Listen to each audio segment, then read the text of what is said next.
Oh my, how small is this?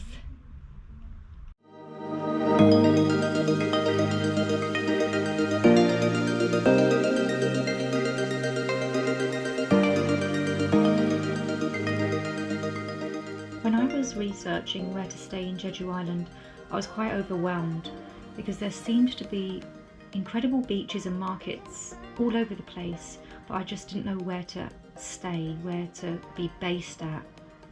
I was travelling alone and I wanted to be walking distance to the places I wanted to see, or to be able to use the local bus service. And of course, the island is actually quite large.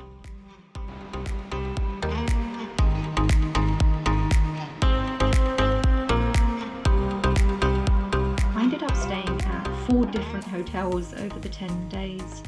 This video documents the first 2 locations and the nearby attractions that I visited. My next video, part 2, documents the other 2 locations and reviews which ones overall were the best. Jungmun Falls was a walking distance from my guest house. I didn't bring the right footwear, so make sure that you wear running shoes when you visit. This was the first of 3 waterfall attractions that I would visit in Seogwipo, and I thought Jeongbang was the best. I'll explain why later.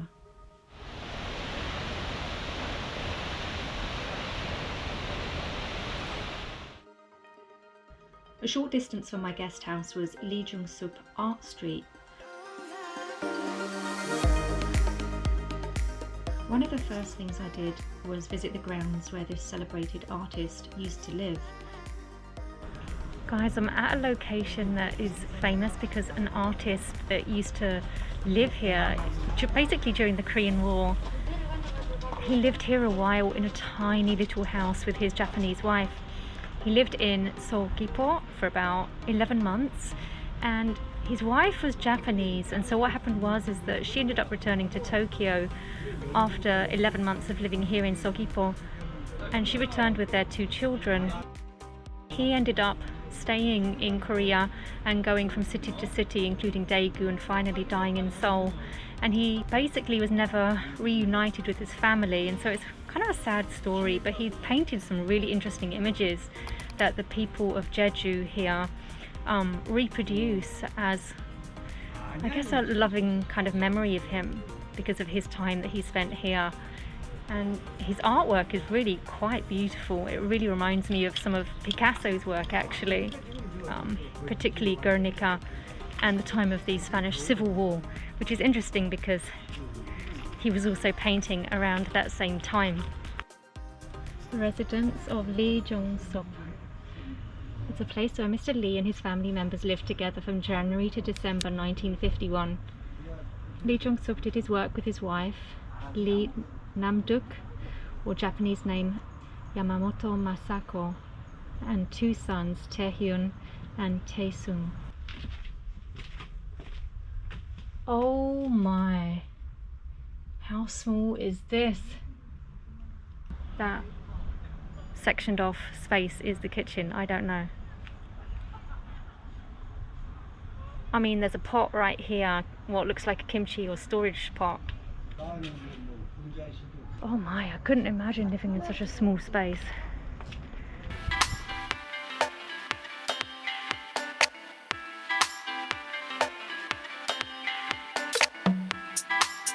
This art street is reputed as being one of the best places to get local crafts and souvenirs from Jeju.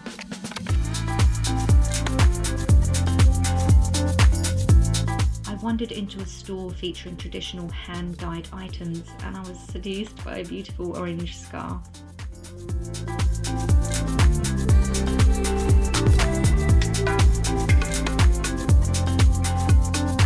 They've got really neat souvenirs here that feature Lee Jung-suk's artwork, and it's really tastily done. They've got like little ceramic mugs, little compact mirrors.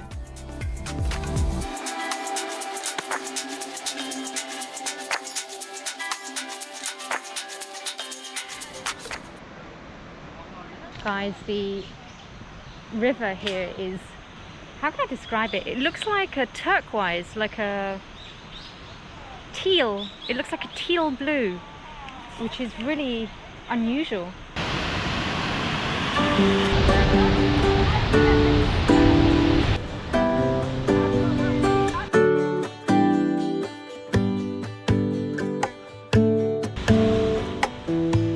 Guys, right behind me is the Cheongjiyeon.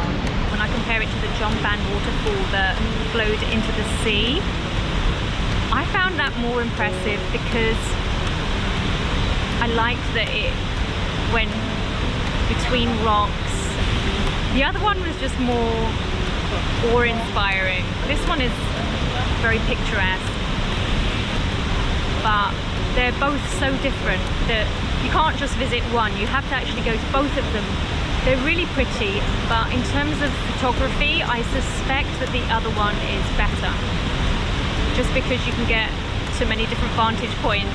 This one has an easier kind of walkway to get to it. The other one is a lot of stairs, and you kind of have to hop over a bunch of different rocks that have like some interesting insects on them. So the other one's a lot more like wild and exciting. This one is kind of more like a tourist attraction. Both of them are the same price. They're both 2,000 won to get in. And this one has a lot more like tourism infrastructure, like there's lots of tourist souvenir shops and stuff like that. So this used to be the site of it says the Seogwipo hydroelectric power plant from basically the 1940s to the 70s, and it supplied the Seogwipo city, supplying 915 kilowatts of energy. The place we're going to was recommended by a new friend who lives here, and the place is called Sisterfield. And the reason why is because they've got some really good croissants and apparently salt cakes or salt bread. So we're going to grab some and then head back to the hotel and sit on the rooftop and eat breakfast there. I was just kicked out. I was told to wait at the front door because they're only letting one person in their store at a time. This is a perfect day to go to Jungmun. That's what we're doing, guys. After we have breakfast and I do a little journaling on the rooftop, we're going to Jungmun Beach to go hang out with the surfers. Even though I don't surf, I don't care. The waves are freaking amazing. This little area back here is a little rugged.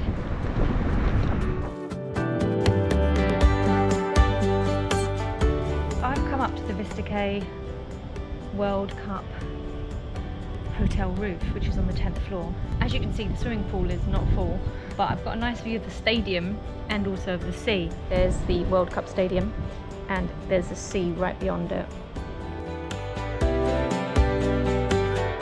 As you can see, there's a mountain there in the backdrop, lots of flats or apartments, and here there usually is a cafe available and items on the menu including beer and chicken, fish, cheese pork cutlet.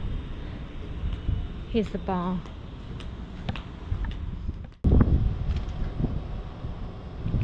It's very fresh and it's very delicious. So you can see the top layer there is red bean. It's like a dark kind of reddy brown colour.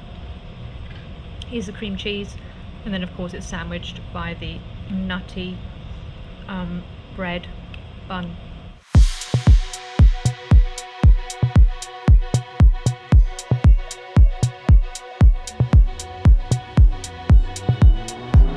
The airport limousine stops here.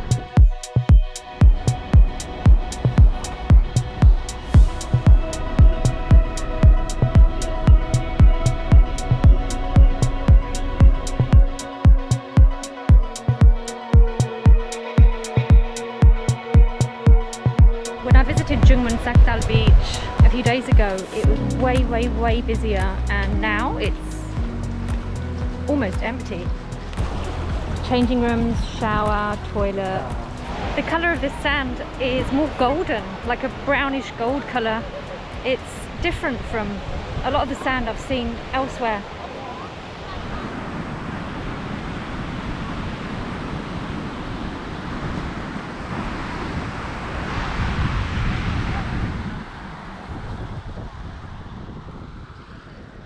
Jungmun was one of the few places I repeatedly visited.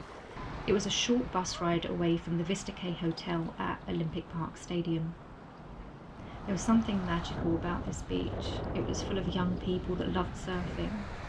I can't explain why I love this beach so much, but perhaps it's something to do with where I spent my teenage holidays on the Cantabrian coast in northern Spain. Of all the places I visited on Jeju, this was my favourite.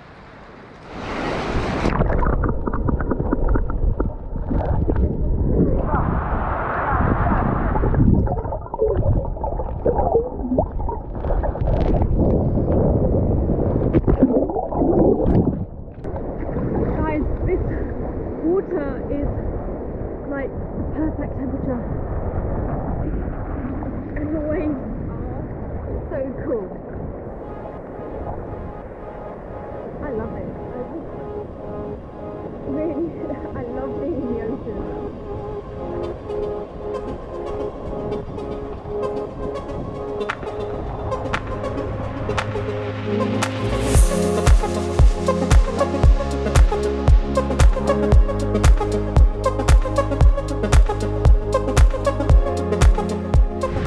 The sun has set, or it's setting, and I'm ready to head back to the hotel.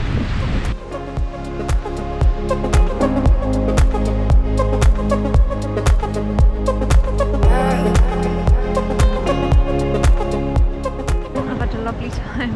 I've really enjoyed the beach.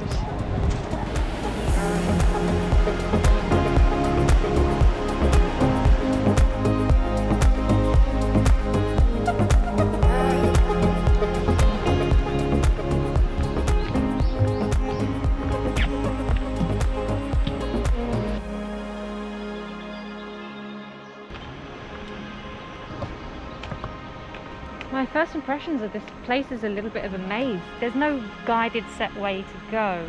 So I'm going to go this way, which is taking me toward the third waterfall.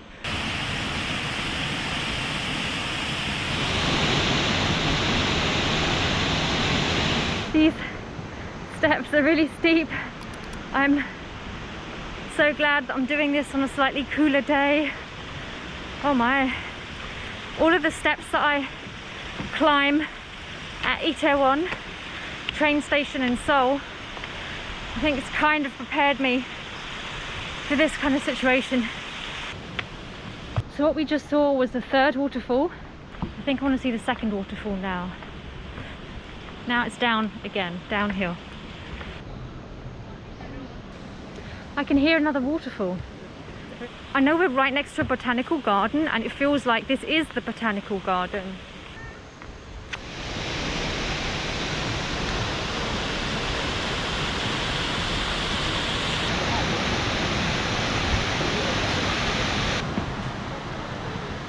Let's find the first waterfall. I think it's not too far from the second one. This is a subtropical climate, and that explains why my glasses are steaming up. Oh, you get a nice view here from the top of the waterfall.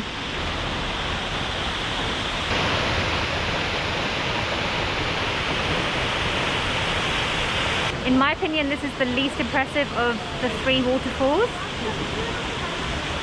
But I love how you can actually walk right down to the pool, whereas the other ones are on an elevation, and so you can't get near the water.